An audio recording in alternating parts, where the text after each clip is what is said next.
ನಮಸ್ಕಾರ. ಅಮೋಘ ವಾರ್ತೆಗಳಿಗೆ ಸ್ವಾಗತ. ನಾನು ನಯನ. ಈಗ ಮುಖ್ಯಾಂಶಗಳು.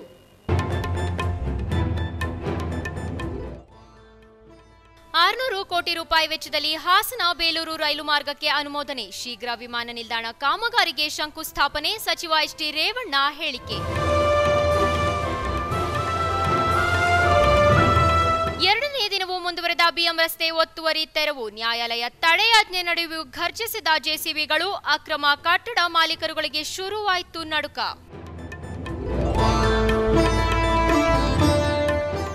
ನನ್ನ ಕಟ್ಟಡ ತೆರವಿಗೆ ಯಾವುದೇ ಅಭ್ಯಂತರವಿಲ್ಲ. ಶಾಸಕರು ಸಾಮಾನ್ಯ ಜ್ಞಾನ ಇಟ್ಟುಕೊಂಡು ಮಾತನಾಡಬೇಕು. ಶಾಸಕ ಪ್ರೀತಂ ಗೌಡರ ವಿರುದ್ಧ ಪ್ರಜ್ವಲ್ ರೇವಣ್ಣ ಗುಡುಗು. ವಾರ್ತೆಗಳ ವಿವರ. ₹600 ಕೋಟಿ ವೆಚ್ಚದಲ್ಲಿ ಹಾಸನ ಬೇಲೂರು ರೈಲು ಮಾರ್ಗ ಕಾಮಗಾರಿ ಕ್ಯಾಬಿನೆಟ್ನಲ್ಲಿ ಅನುಮೋದನೆ ಸಿಕ್ಕಿದೆ ಎಂದು ಲೋಕೋಪಯೋಗಿ ಹಾಗೂ ಜಿಲ್ಲಾ ಉಸ್ತುವಾರಿ ಸಚಿವ ಎಚ್.ಡಿ. ರೇವಣ್ಣ ಹೇಳಿದರು. ಪತ್ರಿಕಾಗೋಷ್ಠಿಯಲ್ಲಿಂದು ಮಾತನಾಡಿದ ಅವರು, ಹಾಸನ ಬೇಲೂರು ನಡುವಣ ರೈಲ್ವೆ ಹಳಿ ಜೋಡಣೆ ಕೇಂದ್ರ ಹಾಗೂ ರಾಜ್ಯ ಸರ್ಕಾರದ 50-50 ಅನುಪಾತದಲ್ಲಿ ನಡೆಯಲಿದ್ದು, ₹600 ಕೋಟಿ ವೆಚ್ಚದಲ್ಲಿ ನಿರ್ಮಾಣವಾಗಲಿರೋ ರೈಲು ಮಾರ್ಗ ಕಾಮಗಾರಿಗೆ ಈಗಾಗಲೇ ಕ್ಯಾಬಿನೆಟ್ನಲ್ಲಿ ಅನುಮೋದನೆ ದೊರಕಿದೆ. ಹಾಸನ ಆಲೂರು ಬೇಲೂರು ಮಾರ್ಗವಾಗಿ 33 ಕಿಲೋಮೀಟರ್ ಹಳಿ ಜೋಡಣೆ ಕಾರ್ಯ ನಡೆಯಲಿದ್ದು, ಸದ್ಯದಲ್ಲೇ ಕಾಮಗಾರಿಗೆ ಶಂಕುಸ್ಥಾಪನೆ ನೆರವೇರಿಸಲಾಗುವುದು ಎಂದ ಅವರು, ಕೇಂದ್ರ ಕಾರಾಗೃಹ ನಿರ್ಮಾಣಕ್ಕೆ ಹಾಸನದ ಗಾಡಿನಹಳ್ಳಿ ಬಳಿ 40 ಎಕರೆ ಭೂಮಿ ಸ್ವಾಧೀನ ಪ್ರಕ್ರಿಯೆ ಪೂರ್ಣಗೊಂಡಿದ್ದು, ₹255 ಕೋಟಿ ವೆಚ್ಚದಲ್ಲಿ ಜೈಲು ನಿರ್ಮಾಣಕ್ಕೆ ಪ್ರಸ್ತಾವನೆ ಸಲ್ಲಿಸಲಾಗಿದೆ. ಅದೇ ರೀತಿ ₹380 ಕೋಟಿ ವೆಚ್ಚದಲ್ಲಿ ಹೇಮಾವತಿ ಎಡದಂಡೆ ನಾಲೆ ಆಧುನೀಕರಣಕ್ಕೆ ಅನುಮೋದನೆ ಸಿಕ್ಕಿದ್ದು, ಜಿಲ್ಲೆಯ ಸಂಪೂರ್ಣ ಅಭಿವೃದ್ಧಿಗೆ ನಾವು ಬದ್ಧರಾಗಿದ್ದೇವೆ. ಇದರೊಟ್ಟಿಗೆ ಹಾಸನದಲ್ಲಿ 1 ವಾರ ಕೃಷಿ ಹಾಗೂ ಆರೋಗ್ಯ ಮೇಳ ಮಾಡುವ ಬಗ್ಗೆ ಚಿಂತನೆ ನಡೆಸಿದ್ದೇವೆ. ಇನ್ನೊಂದು ವಾರದಲ್ಲಿ ಶ್ರೀರಾಮದೇವರ ಕಟ್ಟೆ ಆಧುನೀಕರಣ ಕಾಮಗಾರಿ ನಡೆಯಲಿದೆ. ಹಾಸನದ ಜಿಲ್ಲಾ ಕ್ರೀಡಾಂಗಣ 10 ಕೋಟಿ ವೆಚ್ಚದಲ್ಲಿ ರಾಷ್ಟ್ರಮಟ್ಟದ ದರ್ಜೆಗೆ ಏರಿಕೆಯಾಗಲಿದ್ದು, ಸದ್ಯದಲ್ಲೇ ಹಾಸನ ವಿಮಾನ ನಿಲ್ದಾಣ ಕಾಮಗಾರಿ ಚಾಲನೆಗೆ ದೊರೆಯಲಿದೆ ಎಂದರು.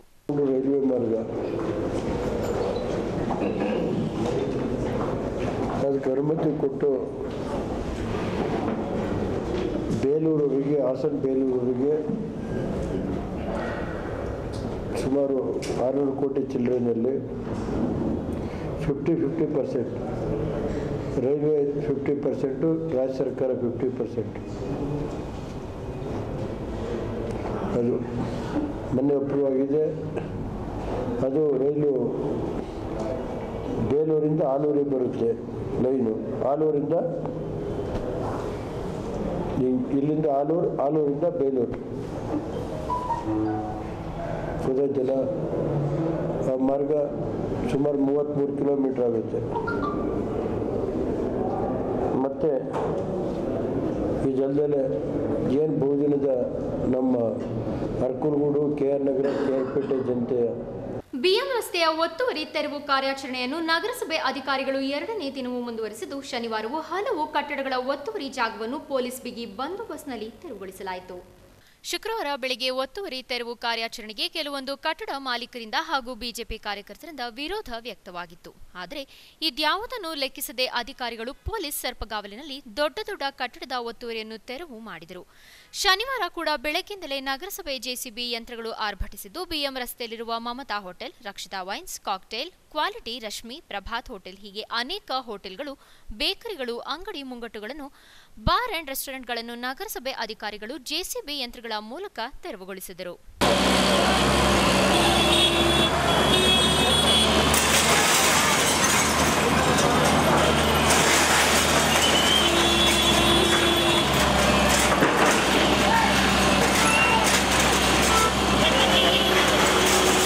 ಇಲ್ಲ, ಸ್ಟೇ ಇರೋದು ಯಾವುದು ಹೊಡಿತಿಲ್ಲ. ಅದೆಲ್ಲ ಹಳೇದು, ಸ್ಟೇ ಅಲ್ಲ ಅದು ಪ್ರಾವಿಷನಲ್ ಆರ್ಡರ್ಸ್ಗೆ ಅಬ್ಜೆಕ್ಷನ್ಸ್ ಫೈಲ್ ಮಾಡಿ ಅಂತ ಹೇಳಿದರು. ಅಬ್ಜೆಕ್ಷನ್ಸ್ ಫೈಲ್ ಮಾಡಿದ್ದಾರೆ. ಅಬ್ಜೆಕ್ಷನ್ಸನ್ನ ಪರಿಶೀಲನೆ ಮಾಡಿದ್ದೀವಿ. ಆ್ಯಂಡ್ ಅವರು ಏನು ಅಬ್ಜೆಕ್ಷನ್ಸ್ ಫೈಲ್ ಮಾಡಿದ್ದಾರೆ ಆ ಅಬ್ಜೆಕ್ಷನ್ಸ್ಗೂ ನಮ್ಮ ನೋಟಿಸ್ಗೂ ಒಂದಕ್ಕೊಂದು ಸಂಬಂಧ ಇಲ್ಲ. ನಾವು ಕಾನೂನು ಬಾಹಿರ ಕಟ್ಟಡದ ಬಗ್ಗೆ ಮಾತಾಡ್ತಾ ಇದ್ದೀವಿ. ಅವರು ರಸ್ತೆ ಅಗಲೀಕರಣಕ್ಕೆ ಭೂ ಸ್ವಾಧೀನದ ಬಗ್ಗೆ ಮಾತಾಡ್ತಿದ್ದಾರೆ. ಅದರಿಂದ ನಮಗೂ ನಮ್ಮ ನೋಟಿಸ್ಗೂ ಅವರ ಆಕ್ಷೇಪಣೆಗೂ ಒಂದಕ್ಕೊಂದು ಸಂಬಂಧ ಇಲ್ಲ. ಅದನ್ನು ಅವ್ರು ಸ್ಟೇ ಅಂತ ಹೇಳ್ತಿದ್ದಾರೆ. ಹೈಕೋರ್ಟಲ್ಲಿ ಅಕಸ್ಮಾತ್ ಏನಾದರೂ ಸ್ಟೇ ಇದ್ದು ಮಾಡಿದರೆ ನನ್ನನ್ನು ಜೈಲಿಗೆ ಕಳಿಸ್ತಾರೆ, ಹೌದಲ್ವಾ? 4 ಜನಕ್ಕೆ ಹೈಕೋರ್ಟಿಂದ ಸ್ಟೇ ಕೊಟ್ಟಿಲ್ಲ, ರಿವಿಷನ್ ಹಾಕ್ಕೊಳ್ಳಿ ರೀಜನಲ್ ಕಮಿಷನರ್ಗೆ ಅಂತ ಹೇಳಿ ಡಿಸ್ಪೋಸ್ ಮಾಡಿದ್ದಾರೆ ಕೇಸ್ನ. ಅವರು 15 days ಟೈಮ್ ಕೊಟ್ಟಿದ್ದಾರೆ. ರೀಜನಲ್ ಕಮಿಷನರ್ಗೆ ರಿವಿಷನ್ ಹಾಕೊಳ್ಳೋವರೆಗೂ ಅವರ್ demolition order would not be given effect ಅಂತ ಹೇಳಿದ್ದಾರೆ. ಬಟ್ ಎನಿವೇ ಆ ಎಫೆಕ್ಟ್ ಕೊಟ್ಟಿದ್ವಿ, ಆದರೂ ಕೂಡ ನ್ಯಾಯಾಲಯದ ಆದೇಶಕ್ಕೆ ಗೌರವ ಕೊಟ್ಟು ನಾವು ಅದನ್ನೇನು ಟಚ್ ಮಾಡಿ. ನಗರಸಭೆ ಒತ್ತುವರಿ ಕಾರ್ಯಾಚರಣೆ ಮುಂದುವರೆಸಿದ್ರಿಂದ Big Bazaar, hotel Krishna, quality bar and restaurant, fashion showroom ಹೀಗೆ ಕೆಲ ಕಟ್ಟಡಗಳ ಮಾಲೀಕರು ಹೈಕೋರ್ಟ್ನಿಂದ ತಡೆಯಾಜ್ಞೆ ತಂದಿದ್ದಾರೆ. ಆದರೆ ಇಂದು ಮತ್ತು ನಾಳೆ ಸರ್ಕಾರಿ ರಜೆ ಇರುವುದರಿಂದ ತಡೆಯಾಜ್ಞೆಯನ್ನು ಅಧಿಕಾರಿಗಳು ಸ್ವೀಕರಿಸಲಾಗದ ಹಿನ್ನೆಲೆಯಲ್ಲಿ ಕಟ್ಟಡ ಮುಂಭಾಗ ನೋಟಿಸ್ ಅಂಟಿಸಿದ್ದಾರೆ. 2 ದಿನಗಳಲ್ಲಿಯೇ ಒತ್ತುವರಿಯಾಗಿರುವ ಜಾಗವನ್ನು ಸಂಪೂರ್ಣ ತೆರವುಗೊಳಿಸಲು ನಗರಸಭೆ ಅಧಿಕಾರಿಗಳು ಕಾರ್ಯಾಚರಣೆಯನ್ನು ಮುಂದುವರೆಸಿದ್ದು, ಇದಕ್ಕೆ ಕಟ್ಟಡ ಮಾಲೀಕರು ತೀವ್ರ ವಿರೋಧ ವ್ಯಕ್ತಪಡಿಸಿದರು. ನೋಡಿ ಎಲ್ಲ ಎಣಿಸಿದೀವಲ್ಲ, ಎಲ್ಲ ಕಾಪಿ ಇದೆ, ಜಜ್ಮೆಂಟ್ ಕಾಪಿ ಇದೆ, ಎಲ್ಲ ಇದೆ, ಹೊಡಿತಾ ಇದ್ದಾರೆ. ಏನು ಮಾಡೋಣ ವಿರೋಧ ವ್ಯಕ್ತಪಡಿಸೋಣ ಅಂದರೆ ತಳ್ಳಕ್ಕೆ ಹೋಗ್ತಾರೆ, ಜೈಲಿಗೆ ಹಾಕ್ತೀವಿ ಅಂತಾರೆ. ನಮಗೆ ಗೊತ್ತಾಗ್ತಿಲ್ಲ, ಅದಕ್ಕೆ ನಿಂತಿದ್ವಿ ಹಿಂಗೆ ದಿಕ್ಕಪ್ಪಲಾಗಿ. ಪ್ರಕಾರವಾಗಿ ಕೈ ಮಾಡಬೇಕು. ಇನ್ನು 2 ದಿನಗಳಿಂದ ಬಿಎಂ ರಸ್ತೆಯ ಒಂದು ಭಾಗವನ್ನು ಮಾತ್ರ ತೆರವುಗೊಳಿಸಲಾಗುತ್ತಿದ್ದು, ಮತ್ತೊಂದು ಭಾಗದ ಕಟ್ಟಡಗಳ ತೆರವಿಗೂ ಈಗಾಗಲೇ ಮಾರ್ಕಿಂಗ್ ಕಾರ್ಯ ನಡೆಸಿದ್ದು, ಒಕ್ಕಲಿಗರ ಸಂಘದ ಕಟ್ಟಡದಲ್ಲಿರೋ ಅಂಗಡಿ ಮುಂಗಟ್ಟುಗಳು, ಭೀಮಾ ಜ್ಯುವೆಲರ್ಸ್ ಮುಂಭಾಗ ಸೇರಿದಂತೆ ಕೆಲ ಕಟ್ಟಡಗಳು ತೆರವಾಗಲಿದ್ದು, ಕಣ್ಣೆದುರು ಕಟ್ಟಡಗಳ ತೆರವುಗೊಳಿಸುತ್ತಿರುವುದು ಕಂಡು ಆತಂಕಕ್ಕೊಳಗಾಗಿರುವ ವ್ಯಾಪಾರಸ್ಥರು ಕೊಂಚ ಎಚ್ಚೆತ್ತುಕೊಂಡಿದ್ದಾರೆ. ಬಿಎಂ ರಸ್ತೆಯ ಒತ್ತುವರಿ ತೆರವು ಕಾರ್ಯಾಚರಣೆ ಮುಂದುವರಿಯುತ್ತಿದ್ದಂತೆ ನಗರಾದ್ಯಂತ ಒತ್ತುವರಿ ಮಾಡಿಕೊಂಡಿರುವ ಈಗಾಗಲೇ ನಡುಕ ಉಂಟಾಗಿದೆ. ಯಾವ ಸಂದರ್ಭದಲ್ಲಿ ಬೇಕಾದರೂ ನಗರಸಭೆ ಒತ್ತುವರಿ ತೆರವಿಗೆ ಮುಂದಾಗಬಹುದು ಎನ್ನಲಾಗಿದ್ದು, ಇದರಿಂದ ಕೆಲವರಿಗೆ ಆತಂಕ ಎದುರಾಗಿದೆ. ಶಾಸಕ ಪ್ರೀತಂ ಗೌಡರು ಸಾಮಾನ್ಯ ಜ್ಞಾನ ಇಟ್ಟುಕೊಂಡು ಮಾತನಾಡಬೇಕು ಎಂದು ಜೆಡಿಎಸ್ ಪ್ರಧಾನ ಕಾರ್ಯದರ್ಶಿ ಪ್ರಜ್ವಲ್ ರೇವಣ್ಣ ಗುಡುಗಿದರು. ನಗರದಲ್ಲಿಂದು ಸುದ್ದಿಗಾರರೊಂದಿಗೆ ಮಾತನಾಡಿದ ಅವರು, ಬಿಎಂ ರಸ್ತೆಯ ಒತ್ತುವರಿ ಕಟ್ಟಡಗಳ ತೆರವು ವಿಚಾರವಾಗಿ ಪ್ರಜ್ವಲ್ ರೇವಣ್ಣ ಅವರ ಕಟ್ಟಡಕ್ಕೆ ಪೊಲೀಸರ ರಕ್ಷಣೆ ಕೊಡಲಾಗಿದೆ ಎಂದು ಸುಳ್ಳು ಸುದ್ದಿ ಹಬ್ಬಿಸುತ್ತಿದ್ದಾರೆ. ಶಾಸಕ ಪ್ರೀತಂ ಗೌಡ ಅವರು ಅವರ ಸಂಬಂಧಿಕರ ಎಣ್ಣೆ ಅಂಗಡಿ ಉಳಿಸಲು ಅವರ ಕಾರ್ಯಕರ್ತರನ್ನು ಬಿಟ್ಟು ಮಾಡಿಸುತ್ತಿರೋ ಹೋರಾಟ ಜನಪರವಾಗಿಲ್ಲ. ನನ್ನ ಕಟ್ಟಡ ತೆರವಿಗೆ ನನ್ನ ವಿರೋಧವಿಲ್ಲ. ಕಾನೂನು ಬಾಹಿರವಾಗಿದ್ರೆ ಸಂಬಂಧಪಟ್ಟವರು ಅದನ್ನು ತೆರವುಗೊಳಿಸುತ್ತಾರೆ. ರಸ್ತೆ ಅಗಲೀಕರಣಕ್ಕೆ ರೇವಣ್ಣ ಅವರೇ ಅನುದಾನ ತಂದಿದ್ದಾರೆ. ಅಭಿವೃದ್ಧಿ ವಿಚಾರದಲ್ಲಿ ನಾವೆಂದು ರಾಜಕೀಯ ಮಾಡುವುದಿಲ್ಲ ಎಂದು ಖಡಕ್ ಆಗಿ ನುಡಿದರು. ಏನೋ ಪ್ರಜ್ವಲ್ ಅವರು ಕಟ್ಟಡ ಹೊಡಿತಾ ಇದ್ದಾರೆ, ಪ್ರಜ್ವಲ್ ಮಾಲೀಕರು ಕಟ್ಟಡ ಹೊಡಿತಾ ಇದ್ದಾರೆ ಅಂತ ಗಲಾಟೆ ಮಾಡೋದಕ್ಕೆ ಬಿಗಿ ಬಂದೋಬಸ್ತ್ ಏನೋ ಕೊಟ್ಟಿದ್ದಾರೆ ಅಂತ ಕೇಳ್ಪಟ್ಟಿದ್ದು. ನಮ್ಮವ್ರು ಯಾರು ಹೋಗಿ ನಮ್ಮ ಕಟ್ಟಡ ಹೊಡಿಬೇಡಿ ಅಂತ ತಡೆಯಾಜ್ಞೆ ಮಾಡಿದ್ದಾರೆ. ಅಲ್ಲಿ ಪ್ರೀತಂ ಗೌಡ್ರು ಅವರು ಒಂದು ಏನು ಶರತ್ ಅವ್ರದ್ದು ಒಂದು ಬಾರ್ ಇತ್ತು, ಅದನ್ನ ಉಳಿಸೋದಕ್ಕೋಸ್ಕರ, ಏನ್ ಜನಕ್ಕೋಸ್ಕರ ಏನಲ್ಲ, ಅದನ್ನ ಉಳಿಸೋದಕ್ಕೋಸ್ಕರ ಬಿಎಂ ರಸ್ತೆನ ಹೊಡಿಬೇಡಿ ಅಂತ ಅಲ್ಲಿ ಹೋಗಿ ಒಂದು 20 ಜನ ಕರ್ಕೊಂಡು ಗಲಾಟೆ ಮಾಡಿದ್ನ ನಾನೇ ಕೇಳ್ಕೊಟ್ಟಿದ್ದೀನಿ, ನಾನು ನೋಡ್ಕೊಟ್ಟಿದ್ದೀನಿ. ನಾವೇನೆ ಅದನ್ನ ಖುದ್ದಾಗಿ ನಿಂತ್ಕೊಂಡು ಬಿಎಂ ರಸ್ತೆನ ಅಗಲೀಕರಣ ಮಾಡಬೇಕು ಅಂತ ಈ ಗ್ರಾಂಟ್ ತಂದಿರೋದು ಯಾರು? ಅದನ್ನ ಗ್ರಾಂಟ್ ತಂದಿರೋದೇ ರೇವಣ್ಣ ಸಾಹೇಬ್ರು. ಹಂಗ ನಮ್ ಬಿಲ್ಡಿಂಗ್ ಹೋಗುತ್ತೆ ಅನ್ನೋದಾಗಿದ್ರೆ ನಾವೇ ಗ್ರಾಂಟ್ ತಂದು ನೋಡಿಸ್ಬೇಕಾಗಿತ್ತು. ಸ್ವಲ್ಪ ಕಾಮನ್ ಸೆನ್ಸ್ ಅವೆಲ್ಲ. ದಯವಿಟ್ಟು ಹೇಳ್ತೀನಿ, ಇಂಥವಕ್ಕೆಲ್ಲ ನಾವು ಅವಕಾಶ ಕೊಡಲ್ಲ. ನನ್ನ ಸ್ವಂತ ಜಾಗ ಹೋಗೋದಾಗ್ಲಿ, ನನ್ನ ಸ್ವಂತ ಜಮೀನು ಹೋಗೋದಾಗ್ಲಿ, ನಾವು ಯಾವುದೇ ಕಾರಣಕ್ಕೂ ಡೆವಲಪ್ಮೆಂಟ್ನ ಹಿಂದೆ ಮುಂದೆ ನೋಡೋದಿಲ್ಲ. ನಾನು ಯಾವುದೇ ಕಾರಣಕ್ಕೂ ಯಾರನ್ನೂ ಕಳಿಸ್ಬಿಟ್ಟು ಆ ಡೆವಲಪ್ಮೆಂಟ್ ವಿಚಾರ ಬಂದಾಗ ತಡೆಯಾಜ್ಞೆ ಮಾಡೋದಾಗ್ಲಿ ಇದಕ್ಕಾಗ್ಲಿ ನಾನು ಅವಕಾಶ ಕೊಡೋದಿಲ್ಲ. ನಾನು ಯಾವುದೇ ಕಾರಣಕ್ಕೂ ಇದಕ್ಕೆ ಇನ್ವಾಲ್ವ್ಮೆಂಟ್ ಇಲ್ಲ. ದಯವಿಟ್ಟು ಇಂಥವನ್ನೆಲ್ಲ ದಯವಿಟ್ಟು ತಪ್ಪು ಸಂದೇಶಗಳನ್ನ ಕಳಿಸೋದಕ್ಕೆ ಹೋಗ್ಲಿ ಅಂತ ನಿಮ್ಮಲ್ಲಿ ಮನವಿ ಮಾಡ್ಕೊಂತೀನಿ. ಭಾನುವಾರ ನಗರದಲ್ಲಿ ಜಿಲ್ಲಾ ಜೆಡಿಎಸ್ ಕಾರ್ಯಕರ್ತರ ಸಮಾವೇಶವನ್ನು ಏರ್ಪಡಿಸಲಾಗಿದೆ ಎಂದು ತಾಲೂಕು ಜೆಡಿಎಸ್ ಅಧ್ಯಕ್ಷ ಎಸ್ ದ್ಯಾವೇಗೌಡ ತಿಳಿಸಿದರು. ಪತ್ರಿಕಾಗೋಷ್ಠಿಯಲ್ಲಿ ಇಂದು ಮಾತನಾಡಿದ ಅವರು, ಭಾನುವಾರ ಬೆಳಗ್ಗೆ 11 ಗಂಟೆಗೆ ನಗರದ ಗೋಮತಿ ಕಲ್ಯಾಣ ಮಂಟಪದಲ್ಲಿ ಜೆಡಿಎಸ್ ಕಾರ್ಯಕರ್ತರ ಸಮಾವೇಶವನ್ನು ಮಾಜಿ ಪ್ರಧಾನಿ ಎಚ್.ಡಿ. ದೇವೇಗೌಡ ಅವರು ಉದ್ಘಾಟಿಸಲಿದ್ದು, ಜಿಲ್ಲಾ ಉಸ್ತುವಾರಿ ಸಚಿವ ಎಚ್.ಡಿ. ರೇವಣ್ಣನವರು ಅಧ್ಯಕ್ಷತೆಯನ್ನು ವಹಿಸಲಿದ್ದಾರೆ. ಜಿಲ್ಲೆಯ ಎಲ್ಲ ಶಾಸಕರುಗಳು, ಪ್ರತಿನಿಧಿಗಳು, ಪಕ್ಷದ ಮುಖಂಡರು ಹಾಗೂ ಕಾರ್ಯಕರ್ತರು ಸಮಾವೇಶದಲ್ಲಿ ಭಾಗವಹಿಸಲಿದ್ದು, ಕಾರ್ಯಕರ್ತರು ಹೆಚ್ಚಿನ ಸಂಖ್ಯೆಯಲ್ಲಿ ಭಾಗವಹಿಸುವ ಮೂಲಕ ಸಮಾವೇಶವನ್ನು ಯಶಸ್ವಿಗೊಳಿಸಬೇಕು ಎಂದು ಮನವಿ ಮಾಡಿದರು. 13/1/2019 ಭಾನುವಾರ ಬೆಳಿಗ್ಗೆ 11 ಗಂಟೆಗೆ ಹಾಸನದ ಚನ್ನಪಟ್ಟಣ ಬಡಾವಣೆಯಲ್ಲಿರುವ ಗೋಮತಿ ಕಲ್ಯಾಣ ಮಂಟಪದಲ್ಲಿ ಹಾಸನ ಜಿಲ್ಲಾ ಜನತಾದಳದ ಕಾರ್ಯಕರ್ತರ ಸಭೆಯನ್ನು ಏರ್ಪಡಿಸಲಾಗಿದೆ. ಆ ಸಭೆಗೆ ಮಾಜಿ ಪ್ರಧಾನಮಂತ್ರಿಗಳು, ಹಾಲಿ ಲೋಕಸಭಾ ಸದಸ್ಯರು ಆದಂಥ ಸನ್ಮಾನ್ಯ ರಾಷ್ಟ್ರೀಯ ಅಧ್ಯಕ್ಷರು ಆದಂಥ ನಮ್ಮ ಪಕ್ಷದ ರಾಷ್ಟ್ರೀಯ ಅಧ್ಯಕ್ಷರು ಆದಂಥ ಸನ್ಮಾನ್ಯ ಶ್ರೀ ಎಚ್.ಡಿ. ದೇವೇಗೌಡರ ಸಾಹೇಬ್ರವರು ಭಾಗವಹಿಸಲಿದ್ದಾರೆ. ಪತ್ರಿಕಾಗೋಷ್ಠಿಯಲ್ಲಿ ಜೆಡಿಎಸ್ ಪಕ್ಷದ ಮುಖಂಡರಾದ ಸೈಯದ್ ಅಕ್ಬರ್, ಜಯರಾಮ್, ಮಂಜು, ಶೇಷಾದ್ರಿ, ಮಂಜುನಾಥ್ ಹಾಜರಿದ್ದರು. ರಾಮನಾಥಪುರದಲ್ಲಿ ಪ್ರಸನ್ನ ಶ್ರೀ ಸುಬ್ರಹ್ಮಣ್ಯ ಸ್ವಾಮಿಯವರ ತಿಂಗಳ ಕಿರುಷಷ್ಠಿ ಮಹಾರಥೋತ್ಸವ ಸಹಸ್ರಾರು ಭಕ್ತರ ಸಮ್ಮುಖದಲ್ಲಿ ಶನಿವಾರ ಸಂಪನ್ನಗೊಂಡಿತು. ದಕ್ಷಿಣ ಕಾಶಿ ಎಂದೇ ಪ್ರಸಿದ್ಧ ಹೊಂದಿರುವ ರಾಮನಾಥಪುರದ ಷಷ್ಠಿತೇರು ಎಂದೇ ಹೆಸರಾಗಿರುವ ಸುಬ್ರಹ್ಮಣ್ಯ ಸ್ವಾಮಿ ರಥೋತ್ಸವಕ್ಕೆ ಭಕ್ತ ಸಾಗರವೇ ಹರಿದು ಬಂತು. ಬೆಳಗಿನಿಂದಲೇ ದೇವಾಲಯದಲ್ಲಿ ರಥೋತ್ಸವಕ್ಕೆ ಸಂಬಂಧಿಸಿದ ವಿವಿಧ ಪೂಜಾ ಕೈಂಕರ್ಯಗಳು ನೆರವೇರಿದವು. ಬಗೆ ಬಗೆಯ ಹೂಗಳಿಂದ ಅಲಂಕೃತವಾದ ಸುಬ್ರಹ್ಮಣ್ಯ ಸ್ವಾಮಿಯ ಉತ್ಸವ ಮೂರ್ತಿಯನ್ನು ಚಂಡೆ ಮತ್ತು ಬ್ಯಾಂಡ್ ಮೆರವಣಿಗೆಯ ಮೂಲಕ ದೇಗುಲವನ್ನು ಸುತ್ತು ಹಾಕಿಸಿ ನಂತರ ಸ್ವಾಮಿಗೆ ಉಯ್ಯಾಲೋತ್ಸವವನ್ನು ನೆರವೇರಿಸಲಾಯಿತು.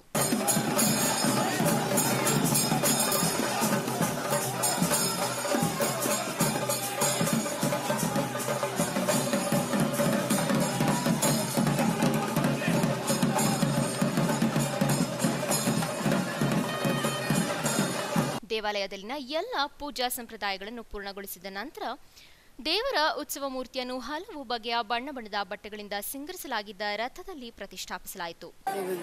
ಸರ್, ಇಲ್ಲ ಮುಂಚೆ ಎಲ್ಲ ಇಷ್ಟೊಂದೇನು ಟೈಟ್ ಇದ್ದಿಲ್ಲ, ಈಗೆಲ್ಲ ಸೆಕ್ಯೂರಿಟಿ ಎಲ್ಲ ಟೈಟ್ ಆಗಿತ್ತು. ಮುಂಚೆ ಎಲ್ಲ ಹಿಂಗೇನಿಲ್ಲ, ಸೀದಾ ಬಂದು ಹೋಗ್ತಿದ್ವಿ.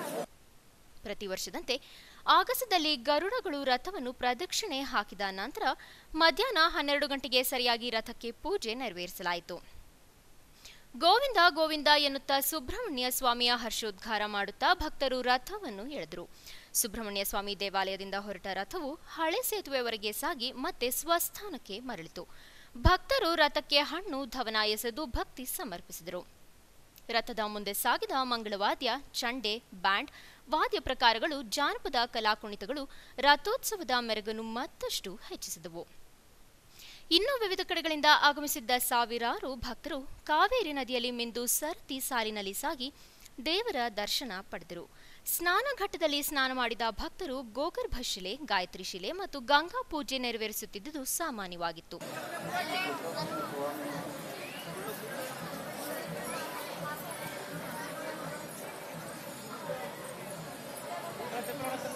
ನದಿ ದಂಡೆಯ ಸಮೀಪದಲ್ಲಿರುವ ನಾಗರಕಲ್ಲುಗಳಿಗೆ ಮಹಿಳೆ ಮತ್ತು ಪುರುಷರು ಪೂಜೆ ಸಲ್ಲಿಸಿ ಹಾಲೆರೆದರು. ರಥೋತ್ಸವದ ಅಂಗವಾಗಿ ಇಲ್ಲಿನ ಶ್ರೀರಾಮೇಶ್ವರ, ಆಂಜನೇಯ, ಅಗಸ್ತೇಶ್ವರ, ಪಟ್ಟಾಭಿರಾಮ, ಲಕ್ಷ್ಮೀ ನರಸಿಂಹ, ರಾಘವೇಂದ್ರ, ಲಕ್ಷ್ಮಣೇಶ್ವರ ಮತ್ತು ಬಸವೇಶ್ವರ ದೇವಾಲಯಗಳಲ್ಲೂ ವಿಶೇಷ ಪೂಜೆಗಳನ್ನು ಏರ್ಪಡಿಸಿದ್ದು ಜಾತ್ರೆಗೆ ಬಂದ ಭಕ್ತರು ಎಲ್ಲ ದೇವಾಲಯಗಳಿಗೂ ಭೇಟಿ ನೀಡಿದರು. ವನಿ ಪುಷ್ಕರಣಿಯಲ್ಲಿನ ಮೀನುಗಳಿಗೆ ಪುರಿ, ಕಡಲೆಕಾಯಿ ಹಾಕಿ ಖುಷಿಪಟ್ಟರು. ಜಾತ್ರೆಯಲ್ಲಿ ವ್ಯಾಪಾರವು ಭರ್ಜರಿಯಾಗಿ ಸಾಗಿತು. ಒಟ್ಟಿನಲ್ಲಿ ಭಾನುವಾರ ಹೊಸಳಿಗಮ್ಮನವರಿಗೆ ಈಡುಗಾಯಿ ಸೇವೆಯೊಂದಿಗೆ ಜಾತ್ರೆ ಮುಕ್ತಾಯಗೊಳ್ಳುತ್ತದೆ.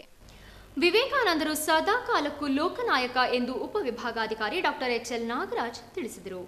ಜಿಲ್ಲಾಡಳಿತ, ಜಿಲ್ಲಾ ಪಂಚಾಯತ್, ನೆಹರು ಯುವ ಕೇಂದ್ರ, ಯುವ ಸಬಲೀಕರಣ ಮತ್ತು ಕ್ರೀಡಾ ಇಲಾಖೆ, ಸುಕ್ಕಿ ಹುಗ್ಗಿ ಸಾಂಸ್ಕೃತಿಕ ಯುವಕ ಸಂಘ, ಬಿಇಜಿ ಪ್ರಥಮ ದರ್ಜೆ ಕಾಲೇಜು ಇವರ ವತಿಯಿಂದ ನಡೆದ ಸ್ವಾಮಿ ವಿವೇಕಾನಂದರ 156ನೇ ಜನ್ಮದಿನೋತ್ಸವದ ಕಾರ್ಯಕ್ರಮದಲ್ಲಿ ವಿಶೇಷ ಉಪನ್ಯಾಸ ನೀಡಿ ಮಾತನಾಡಿದ ಅವರು, ನಾವು ಯಾವಾಗಲೂ ಧನಾತ್ಮಕ ಚಿಂತನೆಗಳನ್ನು ಅಳವಡಿಸಿಕೊಳ್ಳಬೇಕು. ರಾಷ್ಟ್ರೀಯ ಪ್ರಜ್ಞೆ ಇಲ್ಲದವನು ಬದುಕಿದ್ದು ಸತ್ತಂತೆ. ಯುವ ಜನತೆಯನ್ನು ಪ್ರೋತ್ಸಾಹಿಸಲು ಸರ್ಕಾರದ ಅನೇಕ ಯೋಜನೆಗಳಿವೆ, ಅವುಗಳ ಸದುಪಯೋಗ ಪಡೆದುಕೊಳ್ಳಬೇಕು ಎಂದು ಕರೆ ನೀಡಿದರು. ಒಬ್ಬರನ್ನ ಯಾರಾದರೂ ಐಡೆಂಟಿಫೈ ಮಾಡಿ ಅಪ್ರಿಸಿಯೇಟ್ ಮಾಡಿದ್ರೆ ನಿಮ್ಮ ಜಲಸಿಯಸ್ ವಾಯ್ಸ್ ಇದೆಯಲ್ಲ, that is not good for individual progress. ಚಪ್ಪಾಳೆ ಹೊಡಿಬೇಕು, ವೆರಿ ಗುಡ್ ಅನ್ಬೇಕು. ಇದೇ ನಮ್ಮ ದೇಶ ಹಾಳಾಗೋಗಿರೋದೇ ಇದರಿಂದ. ನಮ್ಮ ದೇಶ ಯಾಕೆ ಇನ್ನು ಹಿಂದೆ ಇದೆ ಅಂದ್ರೆ ಇಷ್ಟು ಮಾನವ ಸಂಪನ್ಮೂಲ, 127 ಕೋಟಿ ಜನ, ಮಣ್ಣು, ನೀರು, ಅರಣ್ಯ, ಖನಿಜ ಎಲ್ಲ ಬಿದ್ದಿದೆ ಈ ದೇಶದಲ್ಲಿ. ಬಿದ್ದುವತ್ತಿದೆ. ಬುದ್ಧ, ಬಸವ, ಗಾಂಧಿ, ಅಂಬೇಡ್ಕರ್ ಹುಟ್ಟಿ, ಮಹಾತ್ಮರು ಹುಟ್ಟಿ ದೇಶಕ್ಕೆ ಬೆಳಗ್ತಂದ್ರು ಜಗತ್ತಿಗೆ. ಈ ಅಸೂಯೆ ಮಾತ್ರ ಬಿಡಲಪ್ಪ. ಹೆಣ್ಮಕ್ಳು ಏನೋ ಹೇಳ್ತಾ ಇದ್ದಾರೆ, ಬೆಸ್ಟ್ ಅಂದ್ಬಿಟ್ರೆ ನಿಮ್ಗೆಲ್ಲ ಹೊಟ್ಟೆವರಿನ ಅಷ್ಟು ಜಲಸೆ ಬಿಡಿ. ಹೇಳಿವಲ್ಲಿ ನಮಗೆ ನಾವೇ ಕೇಳನ್ನ ಹಚ್ಚಿಕೊಳ್ಳದಿದ್ದರೆ ನಮಗೆ ಇನ್ಯಾವ ಕೇಳಿ ಮಾಡ್ಲಿಕ್ಕಾಗಲ್ಲ ಅಂತ ಹೇಳಿಲ್ವಾ? ನೀವು ಪಾರ್ಟಿಸಿಪೇಟ್ ಮಾಡಿ ಸ್ವಾಮಿ. ಈ ತರ ನೋಡಿ ಅವ್ರಿಗೆ ಎಷ್ಟು ಸೈಲೆಂಟ್ಗೆ ಆನ್ಸರ್ ಮಾಡಿದ್ರು. ಜಿಲ್ಲಾ ವಾರ್ತಾಧಿಕಾರಿ ವಿನೋದ್ ಚಂದ್ರ, ಬಿಇಜಿ ಪ್ರಥಮ ದರ್ಜೆ ಕಾಲೇಜಿನ ಪ್ರಾಂಶುಪಾಲರಾದ ಜಗದೀಶ್, ಬಿಇಜಿ ಪ್ರಥಮ ದರ್ಜೆ ಸಂಜೆ ಕಾಲೇಜಿನ ಪ್ರಾಂಶುಪಾಲರಾದ ರೇಖಾ, ರಾಜ್ಯ ಯುವ ಪ್ರಶಸ್ತಿ ವಿಜೇತರಾದ ಶ್ರೀಕಾಂತ್, ಡಾಕ್ಟರ್ ದೇವಿ ಪ್ರಸಾದ್, ನೆಹರು ಯುವ ಕೇಂದ್ರದ ಸಮನ್ವಯಾಧಿಕಾರಿ ಅನಂತಪ್ಪ ಮತ್ತಿತರರು ಉಪಸ್ಥಿತರಿದ್ದರು. ಮಹಾನ್ ವ್ಯಕ್ತಿಗಳ ಜಯಂತಿ ಆಚರಣೆ ಕೇವಲ ವೇದಿಕೆ ಭಾಷಣಕ್ಕೆ ಮೀಸಲಾಗದೆ ಅದನ್ನು ಜೀವನದಲ್ಲಿ ಅಳವಡಿಸಿಕೊಂಡು ಪಾಲಿಸುವಂತಹ ಗುಣ ಬೆಳೆಸಿಕೊಳ್ಳಬೇಕು ಎಂದು ಶಿಕ್ಷಣ ತಜ್ಞ ನಾರಾಯಣರಾವ್ ಶರ್ಮಾ ಕಿವಿಮಾತು ನೀಡಿದರು. ನಗರದ ರೋಟರಿ ಶಾಲೆ ವತಿಯಿಂದ ಆಯೋಜಿಸಲಾಗಿದ್ದ ಸ್ವಾಮಿ ವಿವೇಕಾನಂದರ 156ನೇ ಜಯಂತಿ ಕಾರ್ಯಕ್ರಮದಲ್ಲಿ ಮಾತನಾಡಿದ ಅವರು, ವಿವೇಕಾನಂದರನ್ನು ಇಡೀ ಜಗತ್ತೇ ಹೊಗಳಿ ಕೊಂಡಾಡುತ್ತದೆ. ನಮ್ಮ ದೇಶವನ್ನು ಪ್ರಪಂಚದ ಎಲ್ಲ ದೇಶಗಳು ತಿರುಗಿ ನೋಡುವಂತೆ ಮಾಡಿದ ಮಹಾನ್ ವ್ಯಕ್ತಿ. ಆದರೆ ಅವರ ಆದರ್ಶ ಜೀವನ ತತ್ವಗಳನ್ನು ನಾವು ಅಳವಡಿಸಿಕೊಳ್ಳುವಲ್ಲಿ ವಿಫಲರಾಗಿದ್ದೇವೆ. ಶಾಲೆಯಲ್ಲಿ ಸದೃಢ ದೇಶವನ್ನು ಕಟ್ಟಬೇಕಾದರೆ ನಾವು ಮೊದಲು ಸದೃಢರಾಗಬೇಕು. ಮಕ್ಕಳಲ್ಲಿ ಅಂತಹ ಮನೋಭಾವವನ್ನು ಶಿಕ್ಷಕರು ಶಾಲೆಗಳಲ್ಲಿ ಕಲಿಸಿಕೊಡಬೇಕು ಎಂದರು. ಎಜುಕೇಶನ್ ಬಗ್ಗೆ ವಿವೇಕಾನಂದರು ಬಹಳ ಚೆನ್ನಾಗಿ ಹೇಳಿದ್ದಾರೆ. ಏನು ಹೇಳಿದ್ದಾರೆ ಅಂದರೆ, education is not education if it doesn't make the man to stand on his own legs. ತನ್ನ ಕಾಲಿನ ಮೇಲೆ ತಾನು ನಿಲ್ಲಲಿಕ್ಕೆ ಸಹಾಯ ಮಾಡದೇ ಇದ್ದರೆ ಅದು ವಿದ್ಯೆ ಅಲ್ಲ. ಈಗ ನೀವು ಕಲಿತಿರುವುದು ಯಾವುದು ಅಂದರೆ ಮಾರ್ಕ್ಸ್ ಆಧಾರಿತ ವಿದ್ಯೆ. ಈ ಮಾರ್ಕ್ಸ್ ಆಧಾರಿತ ವಿದ್ಯೆಗೆ ಪೋಷಕರು ಪ್ರಾಧಾನ್ಯತೆ ಕೊಡ್ತಾರೆ, ನೀವು ಪ್ರಾಧಾನ್ಯತೆ ಕೊಡ್ತೀರಿ. ಆದ್ದರಿಂದ ಈಗ ಏನಾಗಿದೆ, ಮಾರ್ಕ್ಸ್ಗೂ ಶಿಕ್ಷಣಕ್ಕೂ ಸಂಬಂಧ ಇಲ್ಲ. ಮಾರ್ಕ್ಸ್ ಯಾಕೆ ಇದೆ, ಟೆಸ್ಟ್ ಯಾಕೆ ಇದೆ ಅಂದರೆ ನೀವು ಓದಿದ್ದು ಸಾಕು ಸಾವುದ ಅಂತ ಅಳಿಲಿಕ್ಕಾಗಿ ಟೆಸ್ಟ್ ಇದೆ. ಟೆಸ್ಟಿಗಾಗಿ ನಾವು ಹುಟ್ಟಿಲ್ಲ, ಟೆಸ್ಟಿಗಾಗಿ ನಾವು ಬದುಕಬೇಕಾದ ಅವಶ್ಯಕತೆ ಇಲ್ಲ. ಯಾರು ಟೆಸ್ಟ್ನಲ್ಲಿ ಕಮ್ಮಿ ಮಾರ್ಕ್ ತೆಗೆದುಬಿಟ್ಟು ಜೀವನದಲ್ಲಿ ಯಶಸ್ವಿ ಆದಂಥ ಎಷ್ಟೆಷ್ಟೋ ಕಥೆಗಳನ್ನು ನಿಮ್ಮ ಮುಂದೆ ನಾನು ಇಡೀ ವರ್ಷ ಹೇಳಲಿಕ್ಕಿದ್ದೀನಿ. ಎಷ್ಟೋ ಸಭಾ ಕಾರ್ಯಕ್ರಮಕ್ಕೂ ಮುನ್ನ ನೂರಾರು ಮಕ್ಕಳು, ಶಾಲಾ ಶಿಕ್ಷಕರು ರೋಟರಿ ಶಾಲೆಯಿಂದ ನಗರದ ಪ್ರಮುಖ ರಸ್ತೆಗಳಲ್ಲಿ ಮೆರವಣಿಗೆ ನಡೆಸಿದರು. ಮೆರವಣಿಗೆಯಲ್ಲಿ ಶಾಲಾ ಮಕ್ಕಳುಗಳು ಧರಿಸಿದ್ದ ಸ್ವಾಮಿ ವಿವೇಕಾನಂದರ ವೇಷಭೂಷಣ ಹಾಗೂ ಅವರಾಡಿದ ವಿವೇಕಾನಂದರ ನುಡಿಗಳು ನೋಡುಗರ ಕಣ್ಮನ ಸೆಳೆಯಿತು. ಕಾರ್ಯಕ್ರಮದಲ್ಲಿ ನಗರಸಭಾ ಮಾಜಿ ಅಧ್ಯಕ್ಷ ಮೋಹನ್ ಕುಮಾರ್, ರೋಟರಿ ಅಧ್ಯಕ್ಷ ಸುರೇಶ್, ಶಾಲಾ ನಿರ್ದೇಶಕ ಗೋವಿಂದರಾವ್, ಇನ್ನರ್ ವೀಲ್ ಸಂಸ್ಥೆ ಪದಾಧಿಕಾರಿಗಳು, ಶಾಲಾ ಮುಖ್ಯೋಪಾಧ್ಯಾಯ ಅರುಣ್ ಕುಮಾರ್, ಪತ್ರಕರ್ತ ಸಂಘದ ಮಾಜಿ ಉಪಾಧ್ಯಕ್ಷ ಕಣಕಟ್ಟೆ ಕುಮಾರ್, ಪೋಷಕ ಜಯಣ್ಣ, ರೈತ ಸಂಘದ ಪ್ರಸನ್ನ ಮುಂತಾದವರು ಉಪಸ್ಥಿತರಿದ್ದರು. ಕರ್ನಾಟಕ ರಾಜ್ಯ ಪ್ರಾಥಮಿಕ ಶಾಲಾ ಶಿಕ್ಷಕರ ಸಂಘದ ನೂತನ ಜಿಲ್ಲಾಧ್ಯಕ್ಷರಾಗಿ ಚನ್ನರಾಯಪಟ್ಟಣ ತಾಲೂಕಿನ ಕಾಚನಹಳ್ಳಿ ಸರ್ಕಾರಿ ಕಿರಿಯ ಪ್ರಾಥಮಿಕ ಶಾಲೆಯ ಸಹ ಶಿಕ್ಷಕರಾದ ವಿಜಿ ದ್ಯಾವೇಗೌಡರನ್ನು ರಾಜ್ಯ ಸಂಘ ಆಯ್ಕೆ ಮಾಡಿದೆ. ಕರ್ನಾಟಕ ರಾಜ್ಯ ಪ್ರಾಥಮಿಕ ಶಾಲಾ ಶಿಕ್ಷಕರ ಸಂಘದ ರಾಜ್ಯಾಧ್ಯಕ್ಷರಾದ ವಿಎಂ ನಾರಾಯಣಸ್ವಾಮಿ, ಪ್ರಧಾನ ಕಾರ್ಯದರ್ಶಿ ಎನ್ಎಸ್ ಚಂದ್ರಶೇಖರ್ ಅವರು ಮತ್ತು ಜಿಲ್ಲಾ ಪದಾಧಿಕಾರಿಗಳು ಹಾಗೂ ಜಿಲ್ಲೆಯ ಎಲ್ಲ ತಾಲೂಕು ಅಧ್ಯಕ್ಷರ ಸಮ್ಮುಖದಲ್ಲಿ ಜಿಲ್ಲಾ ಕಾರ್ಯಕಾರಿಣಿ ಸಭೆ ನಡೆಸಿ ಬಿಎನ್ ರಾಜಶೇಖರ್ ಅವರು ತಮ್ಮ ಅಧ್ಯಕ್ಷ ಸ್ಥಾನಕ್ಕೆ ನೀಡಿದ ರಾಜೀನಾಮೆಯಿಂದ ತೆರವಾಗಿದ್ದ ಜಿಲ್ಲಾಧ್ಯಕ್ಷರ ಸ್ಥಾನಕ್ಕೆ ನೂತನವಾಗಿ ವಿಜಿ ದ್ಯಾವೇಗೌಡರನ್ನು ಆಯ್ಕೆಯನ್ನು ಘೋಷಣೆ ಮಾಡಲಾಯಿತು. ನೂತನ ಜಿಲ್ಲಾಧ್ಯಕ್ಷ ವಿಜಿ ದ್ಯಾವೇಗೌಡರನ್ನು ಕ್ಷೇತ್ರ ಶಿಕ್ಷಣಾಧಿಕಾರಿಗಳ ಕಾರ್ಯಾಲಯದ ಬಳಿ ಅವರ ಸ್ನೇಹಿತರು, ಶಿಕ್ಷಕರು ಅಭಿನಂದನೆ ಸಲ್ಲಿಸಿ ಶುಭ ಕೋರಿದರು. ಈ ಸಂದರ್ಭ ಮಾತನಾಡಿದ ಅವರು, ಜಿಲ್ಲೆಯಲ್ಲಿರುವ 6,500 ಶಿಕ್ಷಕರ ಪ್ರತಿನಿಧಿಯಾಗಿ ಕೆಲಸ ಮಾಡುವ ಸೌಭಾಗ್ಯವನ್ನು ರಾಜ್ಯ ಸಂಘ ಕಲ್ಪಿಸಿದೆ. ಜಿಲ್ಲೆಯಲ್ಲಿನ ಶಿಕ್ಷಕರ ವರ್ಗಾವಣೆ ನೀತಿ ಮತ್ತು ಲೀನ್ ಶಿಫ್ಟ್ ಸಮಸ್ಯೆಗಳಿದ್ದು, ರಾಜ್ಯ ಮತ್ತು ಜಿಲ್ಲಾ ಸಂಘದ ಸಹಕಾರದೊಂದಿಗೆ ಇರುವ ಸಮಸ್ಯೆ ಬಗೆಹರಿಸುವ ಪ್ರಯತ್ನ ಮಾಡುವುದಾಗಿ ತಿಳಿಸಿದರು. ಕರ್ನಾಟಕ ರಾಜ್ಯ ಪ್ರಾಥಮಿಕ ಶಾಲಾ ಶಿಕ್ಷಕರ ಸಂಘ ಹಾಸನ ಜಿಲ್ಲಾ ಘಟಕದ ಅಧ್ಯಕ್ಷರಾಗಿ ನನ್ನನ್ನು ಆಯ್ಕೆ ಮಾಡಲಾಗಿದೆ. ಇದನ್ನು ರಾಜ್ಯಾಧ್ಯಕ್ಷರು ಹಾಗೂ 1,80,000 ಜನ ಶಿಕ್ಷಕರ ಕಣ್ಮಣಿಗಳು ಅಂತ ವಿಎಂ ನಾರಾಯಣಸ್ವಾಮಿ ಅವರು ಹಾಗೂ ಯುವ ಉತ್ಸಾಹಿ ರಾಜ್ಯ ಪ್ರಧಾನ ಕಾರ್ಯದರ್ಶಿಯಾದಂತಹ ಚಂದ್ರಶೇಖರ್ ನೂಗ್ಲಿ ಅವರು ಹಾಗೂ ಯುವ ಸಂಘಟನಾ ಕಾರ್ಯದರ್ಶಿಗಳು ಸನ್ಮಿತ್ರರಾದಂಥ ಯುವರಾಜ್ರವರು ಮೊನ್ನೆ ನಡೆದಂತಹ ಜಿಲ್ಲಾ ಕಾರ್ಯಕಾರಿ ಸಮಿತಿಯಲ್ಲಿ ಬಂದು ಸಭೆಯನ್ನು ಮಾಡಿ ಜಿಲ್ಲಾ ಕಾರ್ಯಕಾರಿ ಸಮಿತಿಯಲ್ಲಿ ಭಾಗವಹಿಸಿರ್ತಕ್ಕಂಥ ಎಲ್ಲ ಜಿಲ್ಲಾ ಪದಾಧಿಕಾರಿಗಳು ಹಾಗೂ ಹಾಸನ ಜಿಲ್ಲೆಯ ಎಲ್ಲ ತಾಲೂಕಿನ ಅಧ್ಯಕ್ಷರು ಕಾರ್ಯದರ್ಶಿಗಳನ್ನು ಒಳಗೊಂಡಂತೆ ರಾಜ್ಯ ಕಾರ್ಯಕಾರಿ ಸಮಿತಿ 3 ಸೇರಿ ಒಕ್ಕೊರಲಿನಿಂದ ತೀರ್ಮಾನವನ್ನು ಮಾಡಿ ನನ್ನನ್ನು ಹಾಸನ ಜಿಲ್ಲೆಯ ಕರ್ನಾಟಕ ರಾಜ್ಯ ಪ್ರಾಥಮಿಕ ಶಾಲಾ ಶಿಕ್ಷಕರ ಸಂಘದ ಹಾಸನ ಜಿಲ್ಲಾ ಘಟಕಕ್ಕೆ ಅಧ್ಯಕ್ಷನನ್ನಾಗಿ ಆಯ್ಕೆ ಮಾಡಿರ್ತಾರೆ ಸರ್. ಬಹುಪಾಲು ಹಾಸನ ಜಿಲ್ಲೆಯಲ್ಲಿ 6,500ದಿಂದ 7,000 ಜನ ಶಿಕ್ಷಕರಿದ್ದಾರೆ. ಪ್ರಮುಖವಾಗಿ ನಮ್ಮ ಜಿಲ್ಲೆಯ ಸಮಸ್ಯೆ ಅಲ್ಲ, ಇಡೀ ರಾಜ್ಯದಾದ್ಯಂತ ಇರತಕ್ಕಂಥ ಪ್ರಮುಖ ಸಮಸ್ಯೆಗಳೇನು ಅಂದರೆ ವರ್ಗಾವಣೆ ಸಮಸ್ಯೆ ಇವತ್ತು ಅತ್ಯಂತ ಹೆಚ್ಚಾಗಿ ಕಾಡ್ತಾ ಇದೆ. ಈ ಸಂದರ್ಭ ಪ್ರಾಥಮಿಕ ಶಾಲಾ ಶಿಕ್ಷಕರ ಸಂಘದ ತಾಲೂಕು ಅಧ್ಯಕ್ಷ ಕುಮಾರಸ್ವಾಮಿ, ಕಾರ್ಯದರ್ಶಿ ಮಂಜೇಶ್, ತಾಲೂಕು ನೌಕರರ ಸಂಘದ ಕಾರ್ಯದರ್ಶಿ ಮಂಜಪ್ಪ ಸೇರಿ ಶಿಕ್ಷಕರು ಹಾಜರಿದ್ದರು. ಮುಂದಿನ 3 ವರ್ಷಗಳಲ್ಲಿ ಚನ್ನರಾಯಪಟ್ಟಣ ತಾಲೂಕಿನ 309 ಹಾಲು ಉತ್ಪಾದಕರ ಸಹಕಾರ ಸಂಘಗಳು ಸ್ವಂತ ಕಟ್ಟಡದಲ್ಲಿ ಕಾರ್ಯನಿರ್ವಹಿಸುವ ಗುರಿ ಹೊಂದಲಾಗಿದ್ದು, ಪ್ರಸಕ್ತ ವರ್ಷ 35 ಹೊಸ ಕಟ್ಟಡಗಳನ್ನು ನಿರ್ಮಾಣ ಮಾಡುತ್ತಿರುವುದಾಗಿ ಶಾಸಕ ಸಿಎನ್ ಬಾಲಕೃಷ್ಣ ತಿಳಿಸಿದರು. ಕೆಲಸ ಸಂಪೂರ್ಣಗೊಂಡಿರುವ ತಾಲೂಕಿನ 8 ಹಾಲು ಉತ್ಪಾದಕರ ಸಹಕಾರ ಸಂಘದ ಕಟ್ಟಡಗಳ ಪ್ರೋತ್ಸಾಹ ಧನದ ಚೆಕ್ ಅನ್ನು ಆಡಳಿತ ಮಂಡಳಿ ಸದಸ್ಯರುಗಳಿಗೆ ಚನ್ನರಾಯಪಟ್ಟಣದಲ್ಲಿನ ಪ್ರವಾಸಿ ಮಂದಿರದಲ್ಲಿ ವಿತರಿಸಿ ಮಾತನಾಡಿದ ಅವರು, ಡಿಕಾಳಿನಹಳ್ಳಿ, ಲಕ್ಕಿಹಳ್ಳಿ, ಸೋರೆಕಾಯಿಪುರ, ಕಾಮರವಳ್ಳಿ, ಮಟ್ಟನವೆಲೆ, ಗೌಡಗೆರೆ ಗ್ರಾಮಗಳಲ್ಲಿ ಹಾಲು ಉತ್ಪಾದಕರ ಸಂಘಗಳಿಗೆ 16 ಲಕ್ಷ ರೂಪಾಯಿಗಳ ಪ್ರೋತ್ಸಾಹ ಧನವನ್ನು ಚೆಕ್ ಮೂಲಕ ನೀಡುತ್ತಿದ್ದು, ತಾಲೂಕಿನಲ್ಲಿ 125 ಹಾಲು ಉತ್ಪಾದಕರ ಸಂಘಗಳು ಸ್ವಂತ ಕಟ್ಟಡ ಹೊಂದಿದ್ದು, ಈ ವರ್ಷದಲ್ಲಿ 30 ಸಂಘಗಳಿಗೆ ಸ್ವಂತ ಕಟ್ಟಡ ನಿರ್ಮಾಣದ ಗುರಿ ಹೊಂದಲಾಗಿದೆ. ತಾಲೂಕಿನಲ್ಲಿ ಡೈರಿ ಉದ್ಯಮಕ್ಕೆ ಹೆಚ್ಚಿನ ಆದ್ಯತೆ ನೀಡುತ್ತಿದ್ದು, ಅದರ ಫಲವಾಗಿ ದಿನವೊಂದಕ್ಕೆ 1.7 ಲಕ್ಷ ಲೀಟರ್ ಹಾಲು ಉತ್ಪಾದನೆಯಿಂದ 15 ಕೋಟಿ ರೂಪಾಯಿ ಹಣ ರೈತರ ಕೈ ಸೇರುತ್ತಿದೆ. ಆಯ್ದ 5 ಸಂಘಗಳಲ್ಲಿ ಹಾಲಿನ ಸಾಗಾಣಿಕೆಗೆ ಅನುಕೂಲವಾಗುವ ಉದ್ದೇಶದೊಂದಿಗೆ 75 ಲಕ್ಷ ವೆಚ್ಚದಲ್ಲಿ ಮಿಲ್ಕ್ ಬಲ್ಕ್ ಕೂಲರ್ ಅಳವಡಿಸಲಾಗುತ್ತಿದೆ ಎಂದರು. ಕಮರವಳ್ಳಿ, ಮಟ್ಟನವಲೆ, ಸೋರೆಕಪ್ಪುರ, ಗೌಡಗೆರೆ ನಲ್ಲಿ ಸುಮಾರು 8 ಗ್ರಾಮಗಳಲ್ಲಿ ಕಟ್ಟಡಗಳು ಏನು ನಿರ್ಮಾಣ ಹಂತಕ್ಕೆ ಮುಗಿಯ ಹಂತಕ್ಕೆ ಬಂದಿದೆ. ಕೆಲವು ಕಟ್ಟಡ ಪ್ರಗತಿನಲ್ಲಿದೆ. ಇವತ್ತು KMF ಮತ್ತು ಹಾಸನ ಹಾಲು ಒಕ್ಕೂಟದ ವತಿಯಿಂದ 14 ಲಕ್ಷ ರೂಪಾಯಿ ಚೆಕ್ಕನ್ನು ಕಟ್ಟಡದ ನಿರ್ಮಾಣಕ್ಕೆ ಇವತ್ತು ತಮ್ಮ ಮುಂದೆ ವಿತರಣೆಯನ್ನು ಮಾಡಿದ್ದೇವೆ. ಒಂದು ಕಟ್ಟಡಕ್ಕೆ ನಾವು KMF ಮತ್ತು ಡೈರಿ ಕಡೆಯಿಂದ 5 ಲಕ್ಷ ರೂಪಾಯಿಗಳನ್ನು ಉಚಿತವಾಗಿ ಕೊಡ್ತೀವಿ. 75,000 ಧರ್ಮಸ್ಥಳದಿಂದ 89,000 ಅದು ಕೂಡ ಬರ್ತದೆ. ಒಟ್ಟಾರೆ ಇವತ್ತು ನಮ್ಮ ತಾಲೂಕಿನಲ್ಲಿ ಸುಮಾರು 125 ಕಟ್ಟಡಗಳನ್ನು ನಿರ್ಮಾಣ ಮಾಡಿಸಿದ್ದೆ. ಈ ಒಂದು ಸಾಲಿನಲ್ಲಿ ಒಂದು 30ರಿಂದ 40 ಹೊಸ ಕಟ್ಟಡಗಳನ್ನು ನಿರ್ಮಾಣ ಮಾಡುವುದು ಗುರಿಯನ್ನು ಇಟ್ಕೊಂಡಿದ್ದೆ. ಅದರ ಜೊತೆಯಲ್ಲಿ ಇವತ್ತು ಡೈರಿ ಉದ್ಯಮಕ್ಕೆ ಸಂಬಂಧಿಸಿದಂತೆ ತಾಲೂಕಿನಲ್ಲಿ ಹೆಚ್ಚಿನ ಆದ್ಯತೆ ನೀಡಿದ್ದೀವಿ. ಸುಮಾರು ಹೆಚ್ಚು ಕಡಿಮೆ 309 ಡೈರಿಗಳನ್ನು ಇವತ್ತು ನಡೆಸ್ತಾ ಇದೆ. ಒಂದು ದಿವಸಕ್ಕೆ ಸುಮಾರು 1,80,000 ಲೀಟ್ರು ಹಾಲಿನ ಪ್ರೊಕ್ಯೂರ್ಮೆಂಟ್ ಆಗ್ತಾಯಿದೆ. ಸುಮಾರು 14-15 ಕೋಟಿ ಹಣ ಇವತ್ತು ತಿಂಗಳಿಗೆ ಜನರಿಗೆ ಕೈ ಸೇರುವಂಥದ್ದಕ್ಕೆ ವಿಶೇಷವಾಗಿ ಅವಕಾಶ ಆಗಿದೆ. ಈ ಸಂದರ್ಭ KMF ವಿಸ್ತರಣಾಧಿಕಾರಿಗಳಾದ ಯೋಗೇಶ್, ದಯಾನಂದ್, ಕೃಷ್ಣಮೂರ್ತಿ, ಪ್ರಶಾಂತ್ ಸೇರಿ ಇನ್ನಿತರರು ಹಾಜರಿದ್ದರು. ರಾಜ್ಯದಲ್ಲಿ ವಿಕಲಚೇತನರನ್ನು ಅತ್ಯಂತ ಗೌರವಪೂರ್ವಕವಾಗಿ ಕಾಣುವಂತಹ ಏಕೈಕ ವ್ಯಕ್ತಿ ಮುಖ್ಯಮಂತ್ರಿ HD ಕುಮಾರಣ್ಣನವರು ಎಂದು ಶಾಸಕ KS ಲಿಂಗೇಶ್ ಹೇಳಿದರು.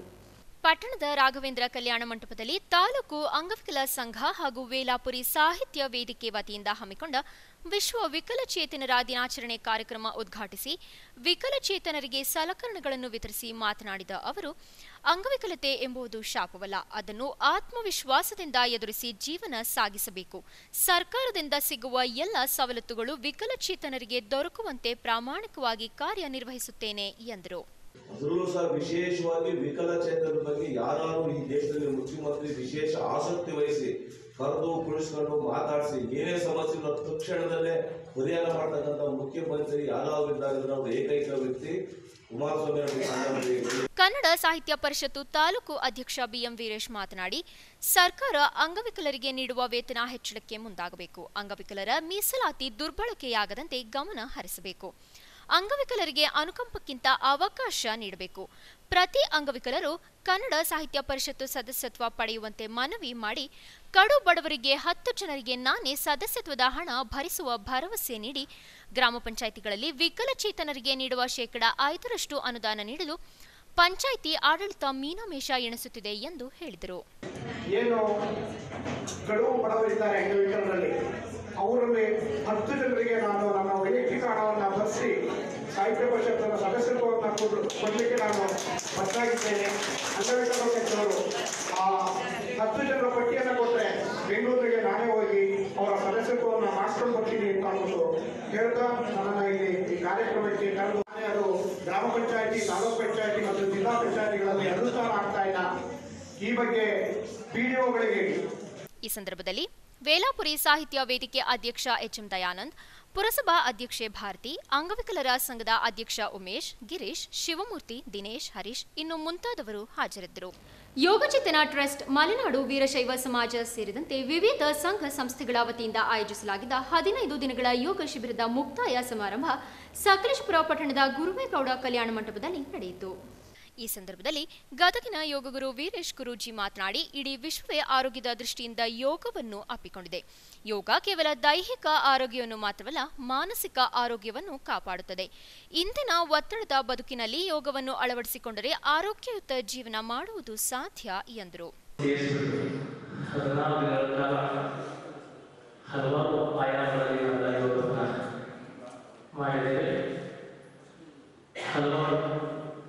ಭಕ್ಷ್ಯ ಭೋಜನಗಳು ಕೂಡ ಸೌಲಭ್ಯ ಯೋಗದ ಜೊತೆಗೆ, ಹಾಗೆ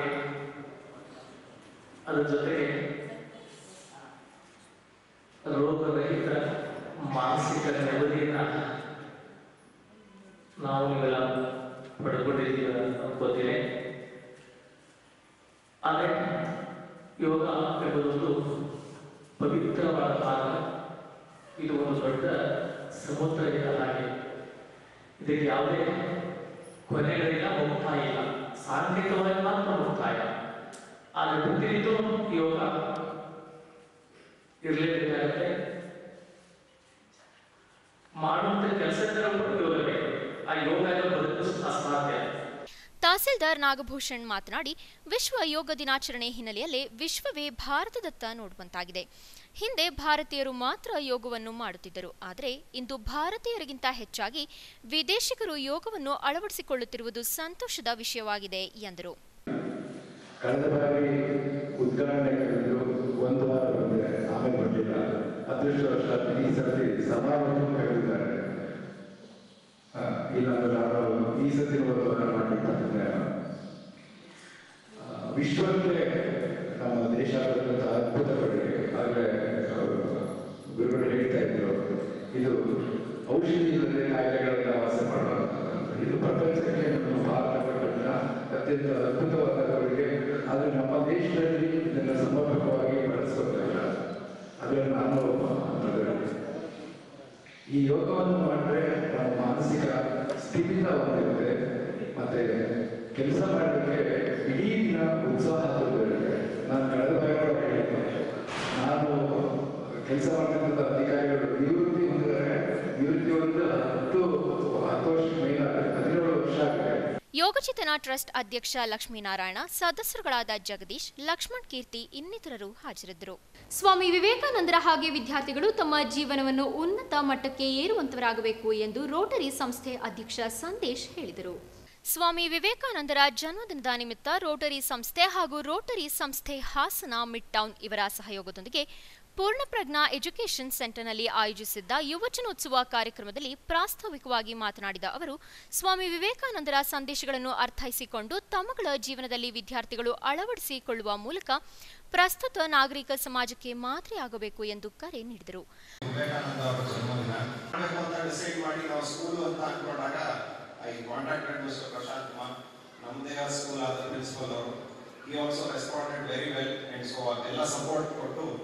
ತುಂಬಾ ಚೆನ್ನಾಗಿ ಸ್ಪಂದಿಸಿ ಒಂದು ಕಾರ್ಯಕ್ರಮ ನಡೆಸಿಕೊಡೋದಕ್ಕೆ ಅನುವು ಮಾಡಿಕೊಂಡಿದ್ದಾರೆ. ಪಲ್ಸ್ ಪೋಲಿಯೋ ಒಂದು ನಮ್ಮ polio eradication is one of the biggest program of Rotary. ಹಾಗೆ ಈ ವರ್ಷ ನಮ್ಮ ಆರ್ಐ ಡಿಸ್ಟ್ರಿಕ್ಟ್ 3182ನ ಜಿಲ್ಲಾ ಗವರ್ನರ್ ಆದ ರೊಟೇರಿಯನ್ ಅಭಿನಂದನ್ ಶೆಟ್ಟಿ ಅವರು ಪ್ರಸ್ತುತ ಸಮಸ್ಯೆಯಾದ ವಾಹನ ದಟ್ಟಣೆ, ರಸ್ತೆ ಅಪಘಾತಗಳು ಮತ್ತು ಸಂಚಾರಿ ನಿಯಮಗಳ ಪಾಲನೆ. ಕಾರ್ಯಕ್ರಮ ರೋಟರಿ ಮಿಡ್ ಟೌನ್ ಅಧ್ಯಕ್ಷೆ ಸ್ತ್ರೀರೋಗ ತಜ್ಞೆ ಡಾಕ್ಟರ್ ಸೌಮ್ಯಮಣಿ, ಪೂರ್ಣಪ್ರಜ್ಞಾ ಎಜುಕೇಷನ್ ಸೆಂಟರ್ ಪ್ರಾಂಶುಪಾಲ ಪ್ರಶಾಂತ್ ಕುಮಾರ್, ರೋಟರಿ ಸಂಸ್ಥೆ ಸುಧೀರ್, ಮಮತಾ ಪಾಟೀಲ್, ರಾಜೇಗೌಡ ಹಾಜರಿದ್ದರು. ಇಡೀ ಭಾರತವನ್ನು ಪ್ರತಿನಿಧಿಸಿ ಜ್ಞಾನದ ಶಕ್ತಿಯನ್ನು ತೋರಿದ ಮಹಾನ್ ವ್ಯಕ್ತಿ ಸ್ವಾಮಿ ವಿವೇಕಾನಂದ ಎಂದು ರೆಹಮಾನ್ ನುಡಿದರು. ಹೊಳೆನರಸೀಪುರ ಪಟ್ಟಣ ಸ್ವಾಮಿ ವಿವೇಕಾನಂದ ಯುವ ವೇದಿಕೆ ವತಿಯಿಂದ ಸಾರ್ವಜನಿಕ ಆಸ್ಪತ್ರೆಯ ಆವರಣದಲ್ಲಿ ಸ್ವಾಮಿ ವಿವೇಕಾನಂದರ 156ನೇ ಜನ್ಮದಿನಾಚರಣೆ ಕಾರ್ಯಕ್ರಮವನ್ನು ಆಯೋಜಿಸಲಾಗಿತ್ತು. ಕಾರ್ಯಕ್ರಮವನ್ನು ಸ್ವಾಮಿ ವಿವೇಕಾನಂದ ಯುವ ವೇದಿಕೆ ಅಧ್ಯಕ್ಷರಾದ ಎಂಎಂ ರೆಹಮಾನ್ ಸ್ವಾಮಿ ವಿವೇಕಾನಂದ ಅವರ ಭಾವಚಿತ್ರಕ್ಕೆ ಪುಷ್ಪಾರ್ಚನೆ ಮಾಡುವ ಮೂಲಕ ಉದ್ಘಾಟಿಸಿದರು. ನಂತರ ಮಾತನಾಡಿದ ಅವರು, ವಿವೇಕಾನಂದರು ಇಡೀ ಭಾರತವನ್ನು ಪ್ರತಿನಿಧಿಸಿ ಜ್ಞಾನದ ಶಕ್ತಿಯನ್ನು ತೋರಿಸಿದ್ದ ಮಹಾನ್ ವ್ಯಕ್ತಿ, ಸಮಾಜಕ್ಕೆ ಅಪಾರವಾದ ಕೊಡುಗೆಗಳನ್ನು ನೀಡಿದ್ದಾರೆ. ಅಂತಹ ಶ್ರೇಷ್ಠ ವ್ಯಕ್ತಿಯನ್ನು ಸ್ಮರಿಸಿ ಎಲ್ಲರೂ ಅವರ ದಾರಿಯನ್ನು ಅನುಸರಿಸಿ ದೇಶಕ್ಕೆ ಒಳ್ಳೆಯ ಕೊಡುಗೆಯನ್ನು ನೀಡುವಂತಹ ವ್ಯಕ್ತಿಗಳಾಗಬೇಕು ಎಂದು ಹೇಳಿದರು. ಹೊಳೆನರಸೀಪುರ ಇವರು 156ನೇ ಸ್ವಾಮಿ ವಿವೇಕಾನಂದರ ಜಯಂತಿಯನ್ನು ಸಾರ್ವಜನಿಕ ಆಸ್ಪತ್ರೆ ಹೊಳೆನರಸೀಪುರ ಇದರ ಆವರಣದಲ್ಲಿ ಇವತ್ತು ಆಚರಣೆಯನ್ನು ಮಾಡ್ತಾ ಇದ್ದಾರೆ. ಇದು ಯುವ ವೇದಿಕೆಯವರು ಮಾಡ್ತಾ ಇರತಕ್ಕಂತಹ 11ನೇ ವರ್ಷದ ಯಶಸ್ವಿ ಕಾರ್ಯಕ್ರಮ. ಇದು ಏನು ಸ್ವಾಮಿ ವಿವೇಕಾನಂದರು 156 ವರ್ಷಗಳ ಹಿಂದೆ ಜನಿಸಿ ಈ ರಾಷ್ಟ್ರಕ್ಕೆ, ಈ ಪ್ರಪಂಚಕ್ಕೆ ಸಲ್ಲಿಸಿರ್ತಕ್ಕಂತಹ ಸೇವೆ ಅಪಾರವಾದದ್ದು, ಶ್ಲಾಘನೀಯವಾದದ್ದು, ಅಮರವಾಗಿರ್ತಕ್ಕಂಥದ್ದು. ಸ್ವಾಮಿ ವಿವೇಕಾನಂದರು ಏನು ರಾಮಕೃಷ್ಣ ಪರಮಹಂಸರ ಪರಮಾಪ್ತರಾಗಿ, ಪರಮಶಿಷ್ಯರಾಗಿ ಅವರು ನೀಡಿರ್ತಕ್ಕಂತಹ ಸಂದೇಶಗಳನ್ನು ಇಡೀ ದೇಶಕ್ಕೆ, ಕಾಶ್ಮೀರದಿಂದ ಕನ್ಯಾಕುಮಾರಿಯವರೆಗೆ, ಹಾಗೆಯೇ ಜಪಾನ್, ಚೈನಾ, ಏಷ್ಯನ್ ರಾಷ್ಟ್ರಗಳು, ಯುರೋಪಿಯನ್ ರಾಷ್ಟ್ರಗಳಾದಂತಹ ಇಂಗ್ಲೆಂಡ್, ಅಮೆರಿಕ ಮುಂತಾದಂತಹ ರಾಷ್ಟ್ರಗಳಲ್ಲಿ ಹಿಂದೂ ಧರ್ಮವನ್ನು ಸಾರಲಿಕ್ಕೆ, ಹಿಂದೂ ಧರ್ಮದ ತತ್ವಗಳನ್ನು ಹೇಳಲಿಕ್ಕೆ, ಹಿಂದೂ ಧರ್ಮಗಳ ತತ್ವಗಳನ್ನು, ಸಾರಗಳನ್ನು ಪ್ರಸಾರ ಮಾಡಲಿಕ್ಕೆ ಅವರು ತಮ್ಮದೇ ಆದಂತಹ ಒಂದು ವಿಶೇಷವಾದಂತಹ ವಾಕ್ಚಾತುರ್ಯವನ್ನು ಇಟ್ಕೊಂಡು ತಾಲೂಕು ಜೆಡಿಎಸ್ ಸದಸ್ಯ ಪುಟ್ಟಸ್ವಾಮಪ್ಪ ಮಾತನಾಡಿ, ಭಾರತಕ್ಕೆ ಒಂದು ಸೆಳೆತವಿದೆ ಎಂದು ಇಡೀ ಪ್ರಪಂಚಕ್ಕೆ ತೋರಿಸಿಕೊಟ್ಟವರು ಸ್ವಾಮಿ ವಿವೇಕಾನಂದರು. ಭಾರತೀಯ ಸಂಸ್ಕೃತಿಯನ್ನು ಅತಿ ಉನ್ನತ ಮಟ್ಟಕ್ಕೆ ಕರೆದೊಯ್ದ ಅವರ ಆದರ್ಶಗಳನ್ನು ಮೈಗೂಡಿಸಿಕೊಂಡು ಅದೇ ದಾರಿಯಲ್ಲಿ ಸಾಗಿದರೆ ನಮ್ಮ ದೇಶ ಮುನ್ನಡೆಯುವ ಸಾಧ್ಯತೆ ಇದೆ. ಯಾವುದೇ ಧರ್ಮವನ್ನು ಕೀಳು ಮಟ್ಟದಲ್ಲಿ ಕಾಣದೆ ಎಲ್ಲಾ ಧರ್ಮಗಳಿಗೂ ಸಮಾನ ಮನೋಭಾವವನ್ನು ತೋರಿಸಿಕೊಟ್ಟ ಶ್ರೇಷ್ಠ ವ್ಯಕ್ತಿ ವಿವೇಕಾನಂದರು ಎಂದರು. ವಿವೇಕಾನಂದರು 156 ವರ್ಷಗಳ ಹಿಂದೆ ಜನಿಸಿದ್ರು ಇವತ್ತೂ ಜನಗಳ ಮನಸ್ಸಿನಲ್ಲಿ ಯಾಕಿದ್ದಾರೆ ಅಂತ ಅಂದರೆ ಅದು ಬಹಳ ಮುಖ್ಯವಾಗ್ತದೆ. ಅವರು ಬದುಕಿದ್ದು 39 ವರ್ಷಗಳ ಕಾಲ ಮಾತ್ರ. ಬದುಕಿದ್ದಂಥ 39 ವರ್ಷಗಳಲ್ಲಿ 29 ವರ್ಷಗಳಲ್ಲಿ ಅವ್ರು ಯಾರಿಗೂ ಗೊತ್ತೇ ಇತ್ತಿಲ್ಲ. ಆನಂತರ ಚಿಕಾಗೋದಲ್ಲಿ ಅವರು ಭಾಷಣ ಮಾಡಿದ ಮೇಲೆ ಅವರು ಇಡೀ ಪ್ರಪಂಚದಾದ್ಯಂತ ಪ್ರಚಾರಕ್ಕೆ ಬಂದಂಥ ವ್ಯಕ್ತಿ. ಅಂದರೆ 10 ವರ್ಷದಲ್ಲಿ ಅವರು ಇಷ್ಟೊಂದು ಪ್ರಸಿದ್ಧಿಯನ್ನು ಪಡೆಯೋದಕ್ಕೆ ಕಾರಣ ಏನು ಅಂತಂದರೆ ಅವರಲ್ಲಿದ್ದಂಥ ಭಾರತೀಯ ಪ್ರೇಮ, ಭಾರತೀಯ ಮತ್ತು ಭಾರತೀಯ ವ್ಯಕ್ತಿಗಳ ಮೇಲಿದ್ದಂತಹ ಪ್ರೀತಿ ಅಗಾಧವಾಗಿತ್ತು. ಆ ಒಂದು ಕಾರಣದಿಂದ ಅವರು ಅಷ್ಟೊಂದು ಪ್ರಾಮುಖ್ಯತೆಯನ್ನು ಪಡೀತಾರೆ. ಅವರಿಗೆ ಒಂದು ನಿದರ್ಶನ ಇಲ್ಲಿ ಹೇಳಬೇಕು ಅಂತ ಅಂದರೆ, ಅವರು ಚಿಕಾಗೋ ಸಮ್ಮೇಳನಕ್ಕೆ ಹೋದಂಥ ಸಂದರ್ಭದಲ್ಲಿ ಅವ್ರನ್ನ ಒಬ್ಬ ಶ್ರೀಮಂತ ಮಹಿಳೆ, ಅಮೇರಿಕಾದ ಶ್ರೀಮಂತ ಮಹಿಳೆ ಅವರನ್ನು ಆತಿಥ್ಯಕ್ಕೆ ಕರೀತಾರೆ. ಆತಿಥ್ಯಕ್ಕೆ ಕರೆದಂಥ ಸಂದರ್ಭದಲ್ಲಿ ಅವರು ಅವ್ರ ಮನೆಯಲ್ಲಿ ಊಟವನ್ನು ಬಡಿಸಿ ರಾತ್ರಿ ಮಲಗೋದಕ್ಕೆ ವ್ಯವಸ್ಥೆ ಮಾಡ್ತಾರೆ. ಕಾರ್ಯಕ್ರಮದಲ್ಲಿ ಅಕ್ರಾಂತ್ ರವಿ, ತಾಲೂಕು ಸಾರ್ವಜನಿಕ ಆಸ್ಪತ್ರೆಯ ವೈದ್ಯರಾದ ಡಾಕ್ಟರ್ ರೇಹಾ, ಡಾಕ್ಟರ್ ಧನೇಶ್, ಶೇಖರ್, ರವಿ, ಕಿರಣ್ ಕುಮಾರ್ ಹಾಗೂ ಇನ್ನಿತರರು ಉಪಸ್ಥಿತರಿದ್ದರು. ಬಹುಜನ ಸಮಾಜ ಪಕ್ಷವು ಮಾರಾಟವಾಗದ ಮತದಾರರನ್ನು ಸೃಷ್ಟಿಸುವ ಸಲುವಾಗಿ ಒಂದು ಓಟು ಕೊಡಿ ಒಂದು ನೋಟು ಕೊಡಿ ಎಂಬ ಮತಜಾಗೃತಿ ಆಂದೋಲನವನ್ನು ಸಕಲೇಶಪುರ ಕ್ಷೇತ್ರದಾದ್ಯಂತ ಹಮ್ಮಿಕೊಳ್ಳಲಾಗಿದೆ ಎಂದು ಬಿಎಸ್ಪಿ ಸಕಲೇಶಪುರ ಕ್ಷೇತ್ರದ ಉಸ್ತುವಾರಿ ಸ್ಟೀವನ್ ಪ್ರಕಾಶ್ ತಿಳಿಸಿದರು. ಅವರಿಂದು ಸುದ್ದಿಗೋಷ್ಠಿಯಲ್ಲಿ ಮಾತನಾಡಿ, ಪಕ್ಷಕ್ಕೆ ದೇಣಿಗೆ ಸಂಗ್ರಹಿಸುವ ಉದ್ದೇಶದಿಂದ ಮಾಯಾವತಿಯವರ 63ನೇ ಹುಟ್ಟುಹಬ್ಬವನ್ನು ಸಕಲೇಶಪುರದ ಹಳೆ ಬಸ್ ನಿಲ್ದಾಣದಲ್ಲಿ ಹಮ್ಮಿಕೊಂಡಿದ್ದು, ಅಂದು ಆರ್ಥಿಕ ಸಹಯೋಗ ದಿನವನ್ನಾಗಿ ಆಚರಿಸಲಾಗುತ್ತಿದೆ ಎಂದ ಅವರು, ಕಾರ್ಯಕ್ರಮಕ್ಕೆ ಮುಖ್ಯ ಅತಿಥಿಗಳಾಗಿ ಬಿವಿಎಸ್ ಸಂಪನ್ಮೂಲ ವ್ಯಕ್ತಿಗಳು ಹಾಗೂ ಸಂಶೋಧಕ ಡಾಕ್ಟರ್ ಶಿವಕುಮಾರ್ ಅವರು ಭಾಗವಹಿಸಲಿದ್ದಾರೆ. ಹುಟ್ಟುಹಬ್ಬದ ಪ್ರಯುಕ್ತ ಜನರಲ್ಲಿ ಜಾಗೃತಿ ಮೂಡಿಸುವ ಸಲುವಾಗಿ ಆಲೂರು ಪಟ್ಟಣದಿಂದ ಸಕಲೇಶಪುರ ಪಟ್ಟಣದವರೆಗೆ ಬೈಕ್ ಜಾಥಾವನ್ನು ಹಮ್ಮಿಕೊಳ್ಳಲಾಗಿದೆ ಎಂದರು. ಅಕ್ಕ ಮಾಯಾವತಿಯವರ ಜನ್ಮದಿನ, ಅವರ ಜನ್ಮದಿನವನ್ನು ಪಕ್ಷದ ವತಿಯಿಂದ ಆರ್ಥಿಕ ಸಹಯೋಗ ದಿವಸ ಆಗಿ ಆಚರಣೆ ಮಾಡ್ತಾ ಇದ್ದೇವೆ. ಅವರ ಜನ್ಮ ಜಯಂತಿಯನ್ನು ಸಕಲೇಶಪುರ ಕ್ಷೇತ್ರದಾದ್ಯಂತ ಆಲೂರಿನಿಂದ ಸಕಲೇಶಪುರ ಪಟ್ಟಣದವರೆಗೆ ಬೃಹತ್ ಪ್ರಮಾಣದಲ್ಲಿ ಬೈಕ್ ರ್ಯಾಲಿಯನ್ನು ನಡೆಸುವುದರ ಮೂಲಕ ಮತ್ತು ಸಕಲೇಶಪುರದ ಹಳೆ ಬಸ್ ನಿಲ್ದಾಣದ ಆವರಣದಲ್ಲಿ ಜನಸಂಪರ್ಕ ಸಭೆಯನ್ನು ಏರ್ಪಡಿಸಿ ಆರ್ಥಿಕ ಸಹಯೋಗ ದಿನದ ಪ್ರಯುಕ್ತ ಇಡೀ ಸಿಟಿಯಲ್ಲಿ ನಾವು ಒಂದು ಓಟು ಕೊಡಿ ಮತ್ತು ಒಂದು ನೋಟು ಕೊಡಿ ಎಂಬ ಜನಾಂದೋಲನ ಕಾರ್ಯಕ್ರಮವನ್ನು ಹಮ್ಮಿಕೊಂಡಿದ್ದೇವೆ. ಈ ಕಾರ್ಯಕ್ರಮಕ್ಕೆ ನಮ್ಮ ಪಕ್ಷದ ಪದಾಧಿಕಾರಿಗಳು, ಕಾರ್ಯಕರ್ತರು, ಮತದಾರರು ಹೆಚ್ಚಿನ ಸಂಖ್ಯೆಯಲ್ಲಿ ಭಾಗವಹಿಸಿ ಕಾರ್ಯಕ್ರಮವನ್ನು ಯಶಸ್ವಿಗೊಳಿಸಬೇಕಾಗಿ ನಾನು ಈ ಮೂಲಕ ಕೇಳ್ತಾ ಇದ್ದೆ. ಪತ್ರಿಕಾಗೋಷ್ಠಿಯಲ್ಲಿ ಸಕಲೇಶಪುರ ತಾಲೂಕು ಅಧ್ಯಕ್ಷ ವೇಣು, ಆಲೂರು ತಾಲೂಕು ಅಧ್ಯಕ್ಷ ಮೋಹನ್ ಕಾಡ್ಲೂರು, ಪ್ರಧಾನ ಕಾರ್ಯದರ್ಶಿ ರಘು ಅಬ್ಬನ, ಯೋಗೇಶ್ ಮಳಲಿ ಇದ್ದರು. ಅಂಧರಿಗೆ ನೆರವಾಗುವ ದೃಷ್ಟಿಯಿಂದ ನೇತ್ರದಾನ ಮಾಡುವ ಮೂಲಕ ಹಿಂದೂ ಜಾಗರಣ ವೇದಿಕೆ ವತಿಯಿಂದ ವಿನೂತನವಾಗಿ ವಿವೇಕಾನಂದರ ಜಯಂತಿಯನ್ನು ಆಚರಿಸಲಾಯಿತು. ನಗರದ ಎಂ ಕೃಷ್ಣ ಅಂಧಮಕ್ಕಳ ಶಾಲೆಯಲ್ಲಿ ಹಿಂದೂ ಜಾಗರಣ ವೇದಿಕೆಯಿಂದ ಸ್ವಾಮಿ ವಿವೇಕಾನಂದರ 156ನೇ ಜಯಂತಿಯನ್ನು ಅಂಧರಿಗೆ ನೇತ್ರದಾನ ಮಾಡುವ ಮೂಲಕ ವಿಶಿಷ್ಟವಾಗಿ ಆಚರಿಸಲಾಯಿತು. ಸಂಘದ ಹಲವು ಕಾರ್ಯಕರ್ತರು ಹಾಗೂ ವಿದ್ಯಾರ್ಥಿಗಳು ನೇತ್ರದಾನ ಪತ್ರಕ್ಕೆ ಸಹಿ ಹಾಕುವ ಮೂಲಕ ನೇತ್ರದಾನ ಮಾಡುವ ಮೂಲಕ ರಾಷ್ಟ್ರ ನಾಯಕನ ಹುಟ್ಟುಹಬ್ಬವನ್ನು ಅರ್ಥಪೂರ್ಣವಾಗಿ ಆಚರಿಸಲಾಯಿತು. ಹಿಂದೂ ಜಾಗರಣ ವೇದಿಕೆ ಹಾಸನ ಘಟಕದ ವತಿಯಿಂದ ಇವತ್ತು ಸ್ವಾಮಿ ವಿವೇಕಾನಂದರ 156ನೇ ಜನ್ಮ ಜಯಂತಿ ಅಂಗವಾಗಿ ಒಂದು ವಿನೂತನವಾದ ಒಂದು ಕಾರ್ಯಕ್ರಮವನ್ನು ನಾವು ಇಲ್ಲಿ ಹಮ್ಮಿಕೊಂಡಿದ್ದೇವೆ. ಯಾರು ಇವತ್ತು ಕಣ್ಣು ಕಾಲದಲ್ಲಿ ಅಂಧ ವಿದ್ಯಾರ್ಥಿಗಳಿದ್ದಾರೆ, ಆ ವಿದ್ಯಾರ್ಥಿಗಳಿಗೆ ನಮ್ಮ ಕಣ್ಣುಗಳನ್ನು ದಾನ ಮಾಡುವ ಮೂಲಕ ಒಂದು ವಿನೂತನವಾದ ಒಂದು ಭಾವನಾತ್ಮಕವಾದ ಒಂದು ಕಾರ್ಯಕ್ರಮವನ್ನು ಇವತ್ತು ಹಮ್ಮಿಕೊಂಡಿದ್ದೇವೆ. 16 ಜನ ಇವತ್ತು ತಮ್ಮ ಸ್ವಯಂ ಪ್ರೇರಣೆಯಿಂದ ಕಣ್ಣುಗಳನ್ನು ಇವತ್ತು ದಾನ ಮಾಡಿದ್ದಾರೆ. ತುಂಬ ಸಂತೋಷ ಆಗಿದೆ. ಕಾರ್ಯಕ್ರಮದಲ್ಲಿ ನರೇಶ್, ರಘುನಂದನ್, ಮಣಿ, ನಂದನ್, ರಾಕೇಶ್ ಇತರರು ಹಾಜರಿದ್ದರು. ಕೊನೆಯಲ್ಲಿ ಮತ್ತೊಮ್ಮೆ ಮುಖ್ಯಾಂಶಗಳು.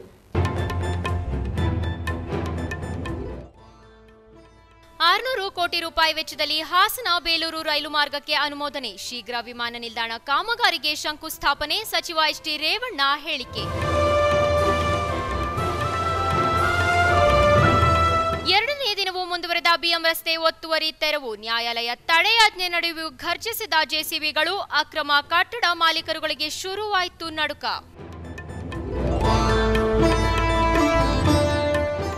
ನನ್ನ ಕಟ್ಟಡ ತೆರವಿಗೆ ಯಾವುದೇ ಅಭ್ಯಂತರವಿಲ್ಲ. ಶಾಸಕರು ಸಾಮಾನ್ಯ ಜ್ಞಾನ ಇಟ್ಟುಕೊಂಡು ಮಾತನಾಡಬೇಕು. ಶಾಸಕ ಪ್ರೀತಂ ಗೌಡರ ವಿರುದ್ಧ ಪ್ರಜ್ವಲ್ ರೇವಣ್ಣ ಗುಡುಗು.